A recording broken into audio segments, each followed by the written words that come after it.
August నెల 3వ విశ్రాంతి దినమున మనమందరూ కూడా దేవుని సన్నిధిలో భయభక్తితో కూడా తలలు వంచి ప్రార్థన చేసుకుందాం. ఇంతవరకు మనల్ని భద్రపరిచి మనల్ని కాపాడిన మన ప్రభువుని మనం స్తుతి చెల్లించి ప్రార్థన చేసుకుందాం. ఆమేన్. మహాపరిశుద్ధుడు అయిన మా ప్రభువా, ఏకరీతిగా ఉన్న మా దేవా, మమ్మల్ని పరిపాలిస్తున్న మా పరిపాలకుడా, సమస్తాన్ని సృష్టించిన సృష్టికర్తవైన మా దేవా, నీ నామములో ఈ దినమున తండ్రి మీ సన్నిధిలో మేము ఈ విధంగా కూడి నిన్ను పాడి మమ్మల్ని ఆదరించి ఈ భయంకరమైన దినాల్లో మమ్మల్ని పోషించి మాకు మీరు ఆదరణగా ఉండి మీరు నడిపించిన విధానాన్ని ప్రభువా మేము తలంచి ఈ వాక్యం ద్వారా మేము బలపరచడానికి ఈ దినం మీరు మాకు ఇచ్చిన ఈ మంచి దినాన్ని బట్టి వందనాలు. ఈ సమయాన్ని మీరు దీవించుకుంటండి. మీకు స్తోత్రాలు. ఆమేన్. యేసయ్యానికి స్తోత్రం. ఎవరెవరైతే ప్రభువా ఈ మాట వింటున్నారో వారి జీవితంలో వాక్యం వ్యర్థంగా తిరగకుండా ప్రతి వారి హృదయాన్ని సరిచేసి తండ్రి నీకు స్తోత్రం. మీలో బలవంతులుగా జీవించడానికి మీరు సహాయం చేయండి. పరిశుద్ధాత్మ దేవుడు మీరు వారికి సహాయం చేయండి. నన్ను కూడా మీరు వాడుకోండి.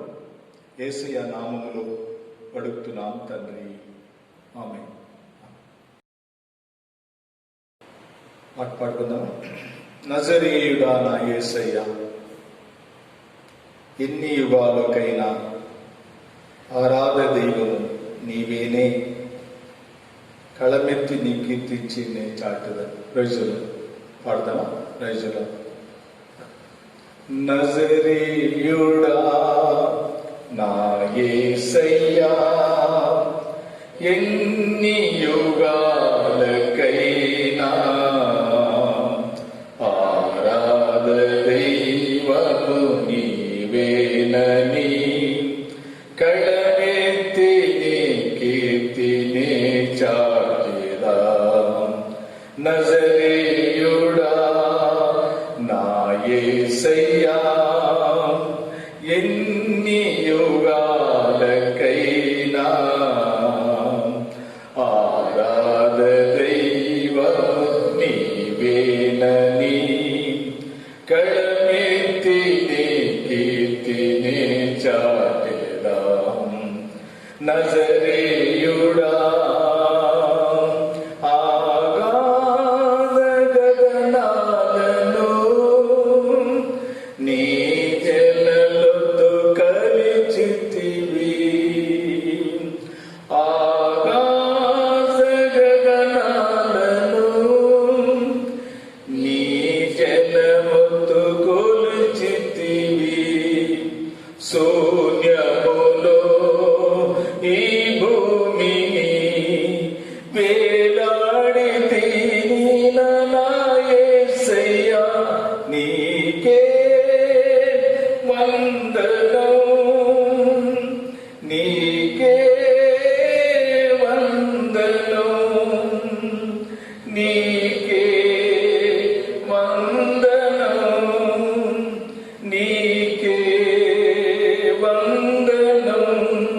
నజరేయుడా నా యేసయ్యా, ఎన్ని యుగాలకైనా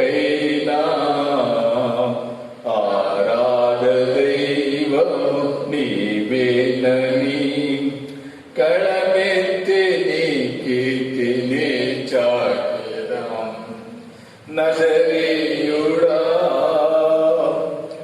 ఆగాధ సముద్రాలకు నీవే ఎల్లరూ వేచితివి, ఆగాధ సముద్రాలకు నీవే ఎల్లరూ వేచితివి.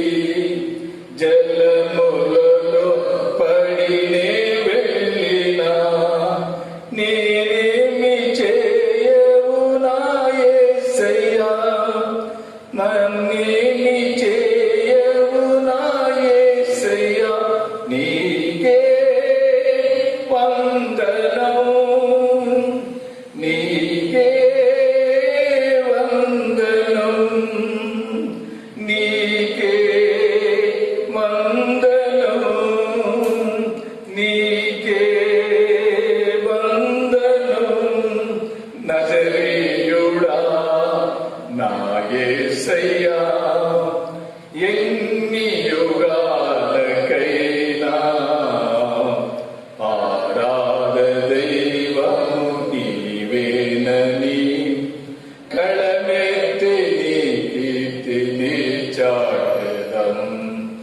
నజరేయుడా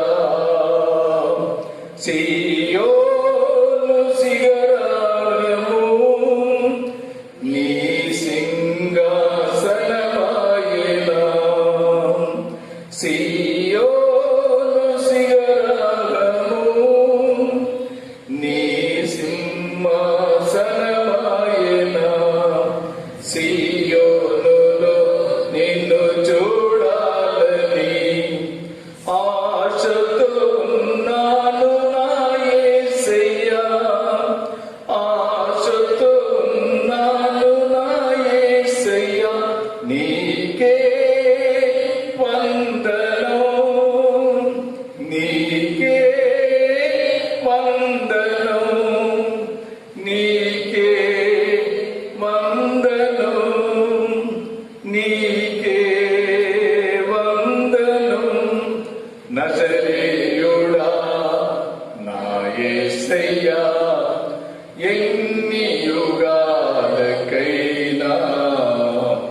ఆరాధ దైవము నీవేనని కళమెత్తి నీ కీర్తిని చాటెదం. నజరేయుడా.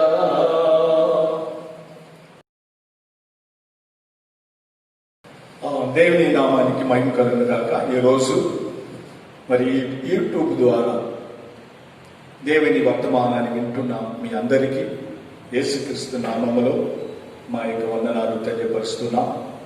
మీరందరూ కూడా మరి ప్రార్థనతో ఉంటున్నారని నేను నమ్ముతూ విశ్వాసిస్తున్నాను. మన దేశ కొరకు మనం విశేషంగా మరి వాక్యం కరువు అవుతున్న దినాల్లో మనం ఉంటున్నాం. అంతే మాత్రం కాక మరి ఇక కరోనా వైరస్ వల్ల ఎంతో మంది చనిపోతున్నారు. పాస్టులు ఏమి, విశ్వాసులు ఏమి, ప్రతి జనాంగము కూడా దీంట్లో ఎంతో మంది వేల మంది చనిపోతున్నారు, వ్యాధులతో ఉన్నారు. వారి నిమిత్తమై మనం ప్రతి వారు కూడా ప్రార్థన చేయటానికి మనం బదులై ఉన్నాం. మర్చిపోవద్దని దేవుడు మనతో లెక్క అడుగుతున్నాడు. మన ప్రతి వారి కొరకు మనం తప్పకుండా ప్రార్థించాలి. ఎందుకంటే మన వల్లే ఈ యొక్క సమస్యలను మార్చడానికి యేసుక్రీస్తు ద్వారా తెలవబడిన వారి ద్వారానే అని యేసుక్రీస్తు ఆయన మనకు బోధించాడు కనుక మనం తప్పకుండా మనం ప్రార్థన చేయాలి. సమూయేలు కూడా అన్నాడు, నేను మీ కొరకు ప్రార్థనకు చేయకపోయినట్లయితే నేను పాపం చేసిన వాడు అవుతున్నానని కూడా అక్కడ సమూయేలు ప్రవక్త చెప్తున్న మాటని మీరు విన్నారు. కాబట్టి దయచేసి అందరూ కూడా మీరు తప్పకుండా ప్రార్థన చేస్తున్నారని నమ్ముతున్నాను. మరి విశేషంగా ఈ దినం మన వాక్యం కొరకు ఒక బైబిల్ పఠాన్ని చదువుదాం. మత్తయి సువార్త 13వ అధ్యాయం 24 నుండి 30 వరకు. ఆయన మరి ఒక ఉపమానము వారితో చెప్పెను. ఏమనగా, పరలోక రాజ్యము తన పొలములో మంచి విత్తనము విత్తిన యొక్క మనుషుని పోలి ఉన్నది. మనుషులు నిద్రించుచుండగా అతని శత్రువు వచ్చి గోధుమల మధ్యను గురుగులు విత్తిపోయిను. మొలకలు పెరిగి గింజ పట్టినప్పుడు గురుగులు కూడా అగపడెను. అప్పుడు ఇంటి యజమానుని దాసులు అతని యొద్దకు వచ్చి, అయ్యా, నీవు నీ పొలములో మంచి విత్తనము విత్తితివి గదా, అందులో గురుగులెక్కడ నుండి వచ్చినవని అడిగి, ఇది శత్రువులు చేసిన పని అని అతడు వారితో చెప్పగా, ఆ దాసులు, మేము వెళ్ళి వాటిని పెరిగి కూర్చుట నీకిష్టమా అని అతనిని అడిగిరి. అందుకతడు, వద్దు, గురుగులను పెరుగుచుండగా వాటితో కూడా ఒకవేళ గోధుమలను పెళ్లగింతురు, కోతకాలం వరకు రెండిటినీ కలిసి ఎదుగనీయుడి. కోతకాలమందు గురుగులను ముందుగా కూర్చి వాటిని కాల్చివేయుటకు కట్టెలు కట్టి గోధుమలను నా కొట్టులో చేర్చి పెట్టుడని కోతగాండ్రలతో చెప్పుదనెను. ఆమేన్. దేవుని విలువైన నామానికి వందనాలు. పోయిన ఆదివారంలో మనం గమనించాం, నాతో లేనివాడు నాకు విరోధి, నాతో చేర్చినవాడు వాడు చెదరగొట్టబడును అని మాటని మనం చదివినాం. నిజంగా మనం యేసుతో జీవించేవారు, యేసుతో కూడా ఐక్యం కలిగిన వారమని మరి మనం కొన్ని మాటలు మార్కు సువార్తలో ఉండి పోయిన వారంలో మనం ధ్యానించాం. దేవునికి మహిమ కలుగును గాక. ఈరోజు చదువుకున్న వాక్యంలో ఒకసారి మనం గమనించినట్లయితే యేసు ప్రభు అనేక విధమైన ఉపమాన రీతిగా మనతో మాట్లాడటం మనం గమనిస్తున్నాం. ఈ 13 మత్తయి సువార్త 13వ అధ్యాయం అంతా కూడా మీరు కొన్ని గమనించి చదివినట్లయితే అనేక విధాలుగా అనేక సార్లుగా ఉపమాన రీతిగా యేసయ్య ప్రతి మనిషితో కూడా మాట్లాడి వారిని మరి స్థిరపరిచి దేవుని రాజ్యానికి పోలికగా ప్రతి ఉపమానం యేసయ్య మాట్లాడి ఉన్నాడని మనం చదువుకున్నాం. ఈ ఉపమానాన్ని ఒకసారి మనం గమనించినప్పుడు యేసయ్యకి మనమందరూ కూడా ఏదో లోకములో జీవించడం, లోక సంబంధమైన మేలు, అభివృద్ధి, ఆశీర్వాదం ఇవన్నిటి మీద మాత్రం మనం కాక పరలోక సంబంధమైన దేవుని బిడ్డలుగా ఉండాలని ఆయన మనతో ఈ విధంగా ఉపమాన రీతిగా మాట్లాడటం మనం గమనించాం, చదివినాం. దేవుని నామానికి మహిమ కలుగును గాక. ఈ వాక్యంలో మనం ఒకసారి గమనించినట్లయితే చదువుకున్న ఈ ఉపమాన రీతిని మనం ఒకసారి చూసినట్లయితే పరలోక రాజ్యం మంచి నేలలో పడిన విత్తనం వలె ఉంటుంది అని అన్నాడు. విత్తనము దేవుని వాక్యం, నేల అన్నప్పుడు మన హృదయం.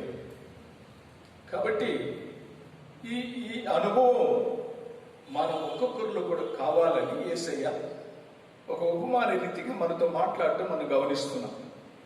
మరి ఆ విధంగా ఒక మంచి విత్తనం వేసే దినాలు, బోధిస్తున్న దినాలు, ఆసక్తి కలిగి ఉండే దినాల్లో మనం దేవుని వాక్యము ద్వారా మేలు పొందే కొన్ని సమయాల్లో మనం కొంచెం జాగ్రత్తగా కలిగి ఉన్న వారుగా ఉండాలని అక్కడ ఒక హెచ్చరికగా యేసు ప్రభు మాట్లాడటం మనం గమనిస్తున్నాం.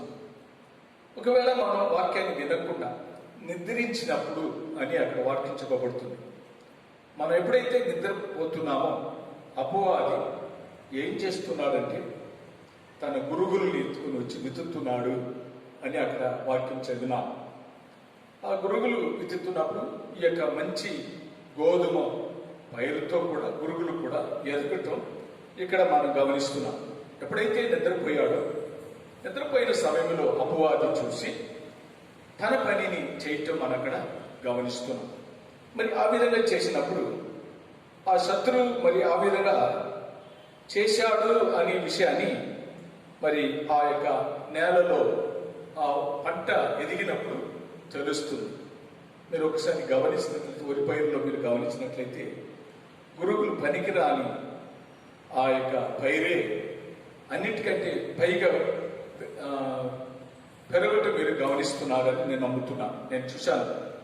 మంచి పంట కంటే పనికిరాని పంట ఎక్కువగా ముందుగా రావటం, అది ముందు ఉంటుంది అని మనం గమనిస్తున్నాం. సరే, ఆ విధంగా ఉండటం చూసి యేసు ప్రభు దగ్గరికి వచ్చి అడిగారు. ఏమని అడిగారు? ప్రభువా, మనం విత్తినప్పుడు మంచి విత్తనమే కదా వేసాము, ఇప్పుడైతే మరి దాంట్లో గురుగులు ఉన్నవి అని వారు చెప్పటం అప్పుడు యేసు ప్రభు చెప్పాడు, ఇది అపవాది చేసిన పని, శత్రువు దాని. మరి అప్పుడు ఈ పనివారు తన యజమాని చూసి బాగా గమనించాలి. ఇక్కడ యజమానికి పనివారికి యేసు ప్రభు ఉపమాన రీతిగా మాట్లాడటం మనం గమనిస్తున్నాం. అప్పుడు పనివారు చెప్పారంట యజమాని చూసి, అయితే మేము వెళ్ళి దాంట్లో ఆ గురుగుల్ని మేము పెరికి వేస్తాము అని అడిగినప్పుడు యజమానుడు చెప్పాడు, వద్దు, ఇప్పుడు పెరకవద్దు. ఎందుకంటే నువ్వు ఆ యొక్క గురుగుల్ని పెరికినట్లయితే మంచి పంటను కూడా, మంచి పైరును కూడా పెరకటానికి అవకాశాలు ఉంది, కాబట్టి నువ్వు అలాగే చేయకూడదు అని చెప్పి ఆ యజమానుడు చెప్పిన తర్వాత ఆయన ఒక మాట చెప్పాడు. ఏంటంటే అలాగని ఎదగని అది కొంత అది యొక్క పంట దినాల్లో, అది కోసే దినాల్లో నేను దాన్ని వేరుపరిచి దాన్ని సపరేట్ చేసి అది అగ్నిలో వేయటానికి అది ప్రయోజనపరుస్తుంది, కానీ మరి ఆ గురుగులు పనికి రాదని ఒక మాటని చెప్పి మనం ఈ రోజుల్లో పరలోక రాజ్యంలో మరి ఏ విధంగా ఉండటం, జాగ్రత్త కలిగి ఉండటం అనే మాటని యేసయ్య ఇక్కడ చెప్పటం మనం గమనిస్తున్నాం. ప్రతి మనిషి జీవితంలో మనం గమనించినట్లయితే ఆత్మీయమైన నిద్ర, మనం ఆత్మీయంగా మెరుగుగా ఉండలేకపోయినట్లయితే, మనం జాగ్రత్త కలిగి ఉండకపోయినట్లయితే మనం ఏమవుతున్నామంటే అపవాది మనల్ని సోమరితనంగా చేయగలిగిన వారు. మీరు 10 కన్యకలని గురించి ఒకసారి వాక్యాన్ని మనం గమనిస్తున్నప్పుడు 5 మంది బుద్ధి లేని వారు నిద్రించినారని అక్కడ వాక్యం చెప్పడం మనం గమనిస్తున్నాం. దేవుని నామానికి వందనాలు. ఎప్పుడైతే మనం ఉత్సాహం లేక, ఆసక్తి లేక మనం ఉన్నామో అప్పుడు అపవాది మనల్ని దేవుని విషయంలో, నీతి విషయంలో, పరిశుద్ధ విషయంలో, మన అభివృద్ధి పరిచే విషయంలో మనల్ని అపవాది నిద్రపోయే విధంగా సోమరితనంగా చేయగలిగిన వాడు అని, అప్పుడు ఎప్పుడైతే మనం అవుతామో అప్పుడు వెనకబడే పరిస్థితి మనకు వస్తుందని యేసయ్య ఈ విధంగా ఉపమాన రీతిగా చోటు మనం గమనిస్తున్నాం. ఇక్కడ అపవాదిని చూసినట్లయితే ఆయన దేవునికి విరోధి. అపవాది ఎప్పుడు చూసినా దేవునికి విరోధి. మూడవది మరి గమనిస్తున్నాం, వీళ్ళు అన్నారు, పనివారు అన్నారు, యజమాని చూసి, యజమాని మేము వెళ్ళి దాన్ని పెరికి వేస్తుమా అని వాళ్ళు అన్నారు. ఇది ఒకసారి మనం గమనించినట్లయితే పనికి రాని దాన్ని పెరికి వేసేస్తే మంచిది ఆ పురుగుల్ని అని పనివారు చెప్పినప్పుడు యజమానుడు చెప్పాడు వద్దు అన్నాడు. అది ఏంటి చూపిస్తుందంటే అవివేకమైన వైరాగ్యం అనేది మనం అక్కడ కనిపిస్తుంది. మీరు బాగా గమనించాలి. ఆ మాటలో ఒకసారి మనం గమనించినట్లయితే మేము పోయి అది పనికిరాదే కదా, కాబట్టి అది మేము చూసాము, ఆ పురుగుల్ని మేము పెరిగేస్తాము అని అన్నప్పుడు యజమానుడు చెప్పాడు పెరగవద్దు, ఎందుకంటే నువ్వు పెరిగినప్పుడు మంచిదని కూడా ఒకవేళ పెరికేస్తామేమో, కాబట్టి అది అలాగనే ఎదగని అని అక్కడ యజమానుడు చెప్పడం మనం గమనిస్తున్నాం. దాని ఏమిటి ఏం చూస్తుందంటే అవివేకమైన వైరాగ్యము అని మనం గమనిస్తాం. దేవుని నామానికి మహిమ కలుగులుగా కాదు. మనం జీవితంలో రేషలో మనం మంచివారుగానే అనుకొని కొన్ని సమయాల్లో మంచి విత్తనము మరి వేసినప్పుడు మంచిది అభివృద్ధి పరచబడుతుంది. మనం ఏదైతే విత్తుతున్నామో అది మనం కోసేవారుగా ఉంటున్నాం. దేవుని వాక్యములో ఒక చక్కని మాట మనకు చెప్పబడుతుంది. ఏమిటి అని మనం ఒకసారి గమనించినట్లయితే, మీరు చూసినట్లయితే మన దేవుని వాక్యములో ఒకసారి మనం ఏదైతే దేవుని దగ్గర ఇది కావాలని కోరుతున్నామో అది మనం చెయ్యాలి. దేవుని నామానికి వందనాలు. మనం ఏదైతే దేవుని దగ్గర మనం పొందాలని కోరుకుంటున్నామో అది మనం చెయ్యాలి. మనం మేలు చేసినప్పుడు మేలు పొందుతాం, కీడు చేసినప్పుడు కీడు పొందుతాం. కాబట్టి మనం మేలు చేసేవారుగా ఉండాలని మనం గమనిస్తున్నాం. దేవుని నామానికి స్తోత్రాలు. ఇక్కడ మనం చూసినట్లయితే బైబిల్లో 3 స్థలాల్లో ఒక మాట చెప్పబడుతుంది. ఏమిటంటే మంచి విత్తనం ఏమిటో మనం గమనిస్తున్నాం. ఇదే 13వ అధ్యాయంలో 19వ వాక్యం మరియు చూసినట్లయితే అక్కడ ఏం చెప్తుందంటే మంచి నేలలో మంచి విత్తనం వేసినప్పుడు అపవాది ఏం చేస్తున్నాడంటే మరి దాని మంచి విత్తనాన్ని తీసివేయటం మనం గమనిస్తున్నాం. అంతేనా? ఆ మాటలు ఒకసారి చదువుదాం. 13-19 మత్తయి సువార్త 13వ అధ్యాయం 19వ వాక్యం. విత్తువాన్ని గురించిన ఉపమానము భావము వినుడి. ఎవడైనను రాజ్యమును గురించిన వాక్యము వినియు గ్రహింపగా ఉండగా దుష్టుడు వచ్చి వాని హృదయంలో విత్తబడిన దానిని ఎత్తుకొని పోవడం. 13-19 వాక్యం. దేవుని నామానికి స్తోత్రాలు. ఇక్కడ గమనిస్తున్నప్పుడు మంచి విత్తనాన్ని ఎప్పుడు చూసినా దాన్ని వెదకి దాన్ని తీసివేసేవాడు ఎవడు? అపవాది. మీరు ఒకటి మంచి నేలలో నుండి ఒక మంచి విత్తనాన్ని తీసివేసేది అపవాది. రెండవది మనం చూసాం, మరి మంచి నేలలో కూడా గురుగులను కూడా విత్తేవాడే అపవాది. మూడవది మనం గమనించినట్లయితే మరి మనల్ని అబద్ధంగా మాట్లాడే విధంగా చేసేవాడు కూడా అపవాది. 3 అంశాలని ఒకసారి మనం గమనించాలి. ఎందుకంటే ఎప్పుడైతే అపవాది జీవితంలో మరి దేవుని ఆసక్తి లేనప్పుడు, ప్రార్థన జీవితం లేనప్పుడు, దేవుని కొరకు ఏదైనా సరే సహించటం, శోధనైన కష్టమైన దేవుని కొరకు సహించటం, ఇవన్నిటినీ కలిగి ఉన్న వారు అపవాదిని జయించగలరు. ఆమేన్. దేవుని నామానికి వందనాలు. ఎందుకంటే అపవాదిని ఎదిరించుడి, అప్పుడు నేను వదిలిపెట్టి వెళ్ళును అన్నాడు. మనం ఎదిరించటం, దాన్ని చూసి భయపడటం కాదు, కానీ అపవాది క్రియలను మనం ఎప్పుడైతే మనం ఎదిరిస్తున్నామో అప్పుడు మనకు ఒక మంచి మన మంచి జీవితంలో మనకు ఒక మంచి జీవితాన్ని దేవుడు మనకు అనుగ్రహించేవాడే ఉన్నాడని మనం గమనిస్తున్నాం. దేవుని వాక్యంలో ఒకసారి మనం గమనించినట్లయితే అవివేకమైన వైరాగ్యాన్ని గురించి ఒక సంగతిని మీకు జ్ఞాపకం చేయాలని, వాక్యం ద్వారా జ్ఞాపకం చేయాలని నేను ఇష్టపడుతున్నా. అవివేకమైన వైరాగ్యం ఉన్నది, కానీ మనం ఏ విషయంలో మనం దేవుని కొరకు వైరాగ్యం ఉండాలని మనం నిదానించి గమనించి దాని ప్రకారం మనం నడవాలి. మార్కు సువార్తలో 1వ అధ్యాయము 45వ వాక్యంలో ఒక మాట చెప్పబడుతుంది. మీరు ఒకసారి గమనిద్దాం. ఒక కుష్ఠరోగి యేసు ప్రభు దగ్గరికి వచ్చాడు. మీరు బాగా గమనించారు. ఈ మాటని ఒకసారి మనం గమనించినట్లయితే యేసు ప్రభు దగ్గరికి ఒక కుష్ఠరోగి వచ్చాడు కదా. రైజుల 1వ అధ్యాయం 45వ వాక్యం పైన గమనించినట్లయితే అపవాది దగ్గర మరి చూసినప్పుడు ఈ యొక్క అపవాది ఇస్తున్న వ్యాధి, కొన్ని సమయాల్లో వ్యాధిని ఇచ్చేవాడు కూడా అపవాది కదా. యోగుకు ఎవరిచ్చాడు? అపవాదినే కదా, సోదరుడు. కొన్ని సమయాల్లో మరి ఆ విధంగా అపవాది చేసే ప్రతి క్రియలలో మనము దాన్ని గమనించకుండా మనం వ్యర్థంగా మనం ఏం చేస్తుందంటే అవివేకమైన మనం వైరాగ్యం మన జీవితంలో ఉంటుంటూ మనం గమనిస్తున్నాం. దేవుని నామానికి వందనాలు. మార్కు సువార్త 45వ వాక్యంలో గమనిస్తున్నప్పుడు ఈ స్వస్థపరిచిన ఈ యొక్క కుష్ఠరోగి యేసు ప్రభు ఒక మాట అన్నాడు. ఏమన్నాడంటే, నువ్వు ఎవరికి చెప్పమోసమా, ఈ వ్యాధిని స్వస్థపరిచిన విషయాన్ని ఎవరికి చెప్పకూడదు అన్నాడు. అయితే వీడు పోయి ఏం చేశాడు? గురగముతో మరి అవివేకం, మరి దేవుడు యేసు ప్రభు ఎందుకు చెప్పాడు? ఇది ఆయన చెప్పిన మాట నిజమే కదా అని చెప్పి వాక్యాన్ని, ఆయన చెప్పిన మాటని విశ్వాసించక ఇతర తన స్వార్థంలో నుండి స్వార్థ మనస్సు కలిగి ఈయన ఏం చేశాడు? యేసు ప్రభువును స్వస్థపరిచాడు అని ఎప్పుడైతే చెప్పాడో అప్పుడు యేసు ప్రభు నిజంగా జనాంగ మధ్యలో లేక అరణ్యములో జీవించాడు. అక్కడ ఆ మాటలు చదువుదాం. మార్కు సువార్త 1వ అధ్యాయం 45వ వాక్యం ఒకసారి చదువుదామా. అయితే వాడు వెళ్ళి దానిని గురించి విస్తారంగా ప్రకటించటకును. ఏ విధంగా? విస్తారంగా చెప్పకూడదు అన్నాడు యేసు ప్రభు. ఆయనకేమన్నాడు?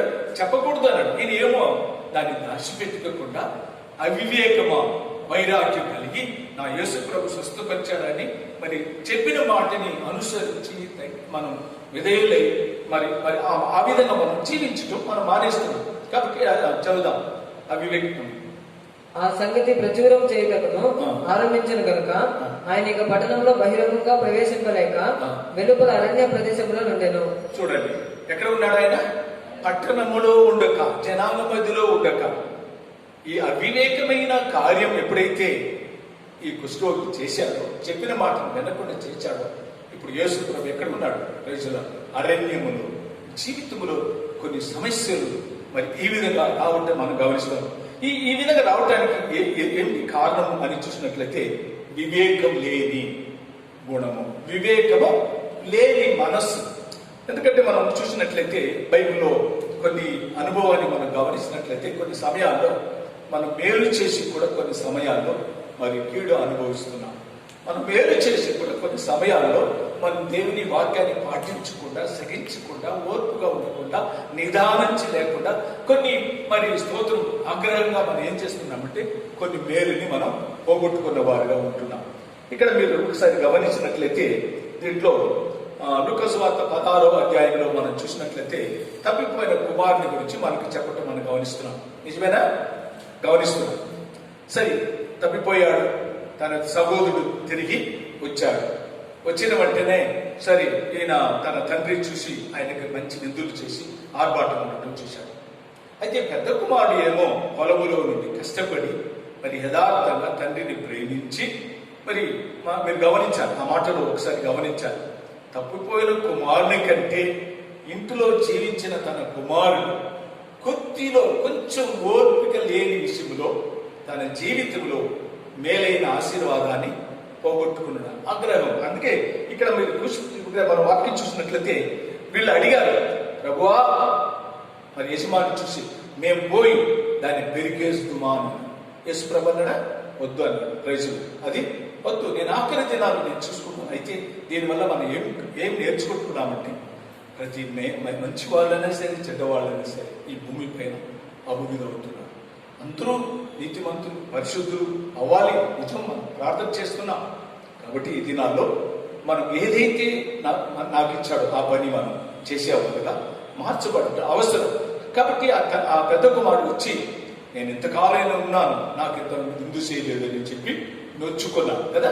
అక్కడ తన పెద్ద కుమారుడు ఏమైపోయాడు? తన తండ్రి మీద నొచ్చుకున్నాడు. తండ్రికి తెలుసు తన పెద్ద కుమారుని ఏ విధంగా చేయాలనేది యేసయ్యకి తెలుసు. కానీ తెలియకుండా ఈయన కొంచెంలో అన్ని కుటుంబంలో తల్లిదండ్రికి లోబడి జీవించి కొద్దిలో ఆయన ఏం చేసుకున్నాడంటే తన జీవితంలో మేలైన కార్యాన్ని పోగొట్టుకున్నాడని మనం గమనిస్తున్నాం. ఈ రోజుల్లో మరి ఆ విధంగా మన జీవితంలో కొన్ని ఆటంకాలని మనం గమనిస్తున్నాం. మనమే దేవునిలో ఎదుగకుండా మనమే కొన్ని ఆటంకాలు మనమే తెచ్చుకుంటాం. అవివేక స్వభావం వల్ల మన కొన్ని నిదానించకుండా, దేవుని వైపు చూడకుండా, దేవుడు చేసే అద్భుత కార్యాలకు మనం కనిపెట్టకుండా కొన్ని విషయాల్లో మనం ఈ విధంగానే పోగొట్టుకున్న వారుగా కనిపిస్తున్నాం. కుటుంబంలో అయినా సరే, మనం వెళ్ళి ఆఫీస్ పనిలో అయినా సరే, మనం ఏదైనా సరే మనం చేసే ప్రతి కార్యంలో మనం దేవుడు నాకు మేలు చేశాడని చేసేంత వరకు మనం నిదానించి గమనించేవారుగా ఉండాలి. మరి మత్తయి సువార్త 15వ అధ్యాయంలో అక్కడ ఒక స్త్రీ తన కుమారుని వ్యాధి నిమిత్తమై యేసు దగ్గరికి రావటం మనం గమనిస్తున్నాం. అక్కడ దావీదు కుమారుడా అని పిలిపించి ఆయన కలిగిన తన కుమార్తె మీద ఉండే ప్రేమను బట్టి ఆయన జంకగా ప్రభు సన్నిధిలో ఒక నిరాలుగా ఉన్న యేసు ప్రభు దగ్గరికి వచ్చి అడిగింది, నా కుమార్తెని, దావీదు కుమారుడా నా కుమార్తెని స్వస్థపరచుము అన్నాడు. అప్పుడు శిష్యుడు ఏమన్నారు తెలుసా? అయ్యో, స్వస్థపరచాలి కదా, మేలు చేయాలి కదా, యేసు ప్రభు వచ్చిన ఉద్దేశం అది కదా అని చెప్పి వాళ్ళు ఆలోచించేయక వీళ్ళు ఏమన్నారు తెలుసా? ప్రభు ఈమెని పంపివేయము అన్నారు. అప్పుడు ఆయన యేసు ప్రభు మాటని విని కూడా ఆయన నిదానించాం ఓపిక ఉన్నాడు. రెండోసారి ఆమె అడిగింది ఇంత చెప్పి కూడా ఆయన అడిగింది. ఏమిటి అడిగింది తెలుసా? ప్రభువా నా కుమార్తె స్వస్థపరచు. అప్పుడు అన్నాడు, నేను మీ కొరకు రాదు, నేను ఇశ్రాయేలు జనాంగం కొరకు వచ్చానని. మూడోసారి అప్పుడు కూడా ఆయన ప్రభుని వదలలేదు. ఎందుకంటే దేవుడు యేసు ప్రభుని గురించిన ఒక గొప్ప భక్తి వైరాగ్యం, యేసు ప్రభుని గురించిన విశ్వాస వైరాగ్యం, యేసు ప్రభుని గురించిన ఒక ఆయన జాలిపడే మనసు కలిగిన దేవుని యొక్క కుమారుడిని అలాంటి వైరాగ్యంతో ఆయన విడవకుండా యేసు ప్రభుని మరొకసారి అడిగినప్పుడు యేసు ప్రభు అన్నాడు, రొట్టె ముక్కుని కుక్క పిల్లలు రేటుని న్యాయం కాదన్నాడు. అప్పుడు ఆయన చెప్పింది, ప్రభువా మేజ మీద పడి ఆ యొక్క రొట్టె ముక్కల్ని కుక్క పిల్లలు తిన్నే అని అన్నాడు. అవును, ఆయన యొక్క మంచి ఏమిటి, మన మంచి ఏమిటి, మన వైరాగ్యం ఏమిటి అనేది మనం ప్రతి వారు గమనించాలి. ఇదే దాన్ని చూసినట్లయితే ఆమె మేలు పొందిన వారుగా, ఆశీర్వాదం పొందిన వారుగా, సమాధానంతో దేవుని వైపు వెళ్ళిన స్థితిగా ఉండటం మనం గమనిస్తున్నాం.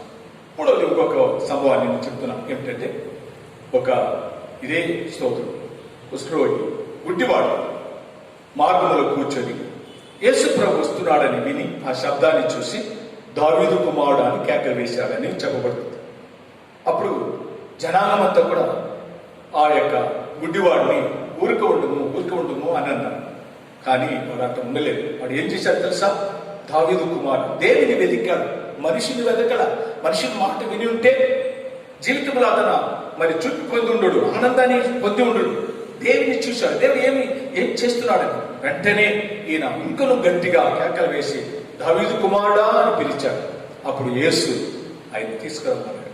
మీరు మనం ఎంతగానో వైరాగ్యం, క్రీస్తులో మన వైరాగ్యం కలిగి జీవించినట్లయితే ప్రభు మన మొరని ఆలకించేవాడు, మన అవసరతను సంధించేవాడు. ఆఖరిగా చూసినట్లయితే ఆయన తెలుసుకుని వెళ్ళినప్పుడు ఆయన వెళ్ళాడు. మరి నాకేం కావాలని నేను చూపు పొందాలన్నాడు. దేవుడు అతనికి చూపించాడు. ఇంత వైరాగ్యం క్రీస్తు పైన ఉండాలి. కానీ ప్రైజులో ప్రతి మనిషిని మన ఆటంకపరిచే విషయంలో మనం వైరాగ్యం కలిగి ఉండకుండా మనం దేవుని కొనసాగించి వెళ్ళినట్లయితే నిజంగా నా ప్రియ దేవుని బిడ్డలారా, వింటున్న సంగమ, మీరు క్రీస్తులో మీరు ఎంతవరకు మీరు బాధ్యత కలిగి ఉన్నారు, ప్రార్థన చేస్తున్నారు, వాక్యం పైన ఆసక్తి కలిగి ఉన్నారు. మరి జరుగుతున్న సంభవాన్ని చూసి మీరు కన్నీరు కార్చి దేవుని ఎడల వైరాగ్యం కలిగి మీరు జీవిస్తున్నారు. నిజంగా మనం చేసే ప్రతి క్రియకి మనం తప్పకుండా జవాబు ఉన్నది. నువ్వు ఏడ్చినట్లయితే, ప్రార్థించినట్లయితే, దీని కొరకు ఆత్మభారం కలిగినట్లయితే తప్పక ఈ భూమి పైన మన మేలైన ఆశీర్వాదాన్ని పొందుతాం. అంతే మాత్రం కాక పరలోక ఆశీర్వాదాన్ని కూడా మనం పొందగలము అనే సంగతిని మరి ఈ యొక్క చదువుకున్న మత్తయి సువార్త 13వ అధ్యాయంలో ఆ ఉపమాన రీతిగా మనం గమనిస్తున్నాం. కాబట్టి ఈ దినము మరి దేవుడు ఆఖరి దినాలు ఉన్నది. మనం చేసే ప్రతి ప్రయాసానికి ఫలం ఉందని మనం మరొక దేవుని ఏదైనా సరే సగించి దేవుని కొరకు చెల్లిస్తాం, ప్రార్థన చేస్తాం, ప్రభులో బలవంతులుగా అవుదాం. ప్రభువే మనల్ని దీవించును గాక. ఆమేన్. ప్రార్థన చేస్తున్నాం. మళ్ళా పరిశుద్ధుడు అయిన మా ప్రభువ, నీ నామములో ఈ దినమున మరి ప్రభు కొంతసేపు నీ మాటలు మా జీవితంలో మీరు ఉపమాన రీతిగా మమ్మల్ని సరిచేయడానికి, మా భక్తి, మా వైరాగ్యం క్రీస్తులో ఏ విధంగా ఉంది, ఏమున్నా సరే శోధనలు, కష్టాలు మీ కొరకు నిలబడేవారుగా మీరు మమ్మల్ని ఆదరించేవారు, మమ్మల్ని లేవనెత్తేవారని ప్రభా మరి స్తోత్రం మాటల ద్వారా మేము గమనించాం. అవును ప్రభా, మేము గమనిస్తున్న ప్రతి హృదయంలో, ఈ మాటలు వింటున్న ప్రతి హృదయంలో అయా నీ కొరకు వైరాగ్యం కలిగిన వారు ఉండటానికి మీరు సహాయం చేయండి. నీకు స్తోత్రం. ఆ దినమున తన పనివారు యజమాని చూసి, అయా మరి ఆ యొక్క మంచి పంటలో ఉండే ఆ గురుగుల్ని మేము తీసివేయమని అడిగినప్పుడు, వద్దు, నేను ఆఖరి దినాలు నేను చూసుకుంటాను. అవును, ఈ దినాల్లో ప్రభా మా దేశంలో ప్రతి మానవుని విషయంలో మీరు జాలి కలిగి ఉన్నారు, వారిని రక్షించడానికి మీరు ఆసక్తి కలిగి ఉన్నారు. ప్రతి వారి కొరకు మేము ప్రార్థన చేస్తున్నాం. ఎవరు కూడా తప్పిపోకుండా ప్రతి వారిని రక్షించి దేవుని రాజ్యానికి వారసులుగా చేయండి. అయా మీ వైపు ప్రార్థన చేస్తున్నాం. అధికారులు, రాజులు, అయా మీ స్తోత్రం, మా దేశాన్ని పరిపాలిస్తున్న వారి కొరకు అందరి కొరకు కూడా మేము ప్రార్థన చేస్తున్నాం. మరి ఇలాంటి ఒక భయంకరమైన కరోనా వైరస్ దినాల్లో ప్రభువా మీ స్తోత్రం జీవిస్తుండగా అయా మీరు స్తోత్రం ప్రతి విశ్వాస కుటుంబాన్ని భద్రపరచు. ఎవరైతే ప్రభువా అయా మీరు ప్రభుత్వం వారు బోధించబడిన దాని మాటను అనుసరించి మేలైన కార్యాలు పొందే ప్రతి మనిషి యొక్క హృదయాన్ని మీరు స్థిరపరచమని అడుగుతున్నారు. మీకు స్తోత్రాలు. మాటలు వింటున్న ప్రతి వారిని దీవించు, ఆశీర్వదించు, మా పైన మీ కృప చూపించు. సమస్త ఘనత మహిమ చెల్లిస్తూ యేసయ్య నామములో అడుగుతున్నాను తండ్రి, ఆమేన్. నా ప్రాణమా యెహోవాను సన్నిధించు, నా అంతరంగంలో సమస్తమైన పరిశుద్ధ నామాన్ని సన్నిధించి, నా ప్రాణమా యెహోవాను సన్నిధించు. ఆయన చేసిన ఉపకారం దేనిని మరొకను. ఆమేన్. మన తండ్రి అయిన దేవుని యొక్క ప్రేమ, కుమారుడైన యేసుక్రీస్తు యొక్క కృప, పరిశుద్ధాత్మ యొక్క సన్నిధితో ఈ మాటలు వింటున్న ప్రతి దేవుని బిడ్డలతో ప్రభు రాకడ పర్యంతం ఎన్నడూ తోడును గాక. ఆమేన్.